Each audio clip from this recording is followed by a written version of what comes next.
ಕೊಟ್ಟೂರು ಬಸವೇಶ್ವರ ದೇವಸ್ಥಾನದ ಮುಂಭಾಗದಲ್ಲಿ ಆಟೋ ಮತ್ತು ದ್ವಿಚಕ್ರ ವಾಹನ ಮುಖಾಮುಖಿ ಡಿಕ್ಕಿ, ಬೈಕ್ ಸವಾರನಿಗೆ ಗಂಭೀರ ಗಾಯ.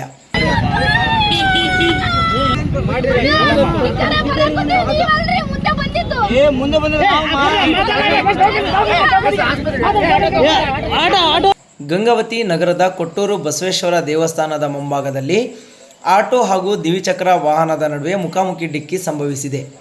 ಈ ಅಪಘಾತದ ತೀವ್ರತೆಗೆ ದ್ವಿಚಕ್ರ ವಾಹನ ಸವಾರನಿಗೆ ಗಂಭೀರ ಗಾಯಗಳಾಗಿವೆ ಎಂದು ತಿಳಿದುಬಂದಿದೆ. ಘಟನೆಯ ಬಳಿಕ ಸ್ಥಳೀಯರು ಗಾಯಗೊಂಡ ಬೈಕ್ ಸವಾರನನ್ನು ತಕ್ಷಣ ಆಸ್ಪತ್ರೆಗೆ ದಾಖಲಿಸಿದ್ದಾರೆ ಎಂದು ಮೂಲಗಳಿಂದ ಮಾಹಿತಿ ಲಭ್ಯವಾಗಿದೆ. ಆದರೆ ಅಪಘಾತದಲ್ಲಿ ಗಾಯಗೊಂಡ ವ್ಯಕ್ತಿಯ ಗುರುತು ಹಾಗೂ ಘಟನೆಯ ಸಂಪೂರ್ಣ ವಿವರಗಳು ಇನ್ನಷ್ಟೇ ತಿಳಿದು ಬರಬೇಕಿದೆ.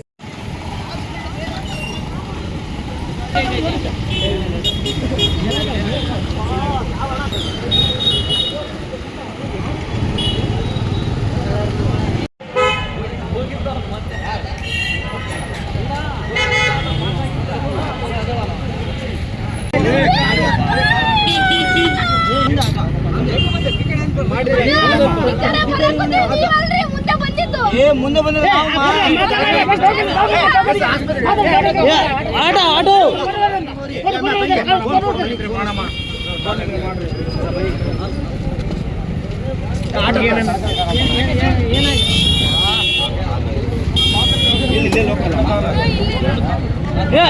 ಕಾರ್ ಮುಂದಕ್ಕೆ ಕೊಡ್ರಿ. ಅಲ್ಲಿ ಆಟೋ ಬಂತದು, ಅಲ್ಲಿ ಆಟೋ ಬಂತ. ಆಟೋ ಮನೆಯಲ್ಲೈತಮ್ಮ.